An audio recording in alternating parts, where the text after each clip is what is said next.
How can I perform an effective informed consent when my patient is someone who is suffering from cognitive decline or cognitive impairment, who may otherwise have some sort of thing going on that may affect their decision making? Hi, I'm Scott Rattigan, and I'm the founder of Functional Lawyer. And today in our Legal Quick Hitter, we're talking about one of the more effective ways to avoid a problem before it becomes anything down the road. So those of you that are working exclusively or extensively with Bredesen protocol or any other kind of cognitive issues in your practice may already be doing this, and that is great. Now, if you're not, please pay attention. But for those of you that aren't doing this every day, and it's something to be aware of as you go through your practice and you run your practice each day.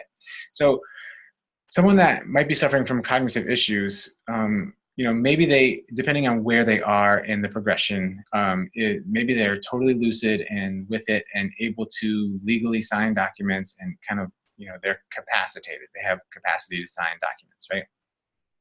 But something that could come up later, and sometimes does, is that down the road, once their situation has, gotten worse, or you've slowed it, but it's still not better, or just for whatever reason they're disgruntled, and their family members who are going through a lot of pain, of course, get angry at you because you are the doctor and you promised to do this cognitive thing, right, to help their dad or uncle or mom or grandma, whatever it is. They get mad, and so then they take out their anger on you. One way that they argue this is that you are taking advantage of somebody who is not all with it.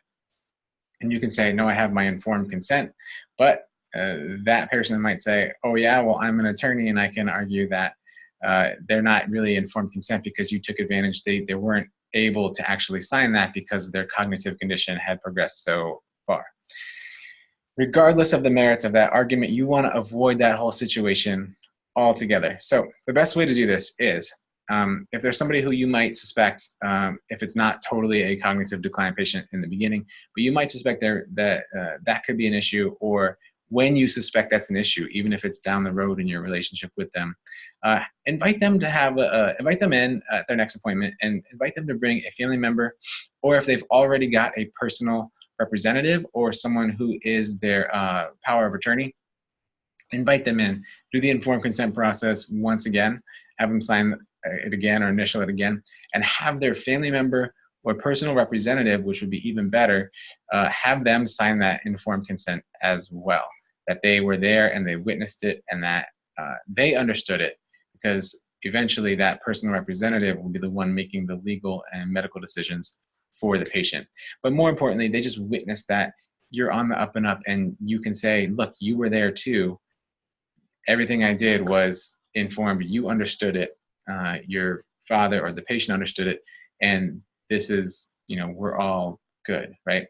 So that is something to keep in mind as you're going forward and you start to see cognitive decline patients, or if you're already seeing a lot of cognitively impaired patients, something to keep in mind as you move forward there as well. So it's not just an informed consent at the very first time.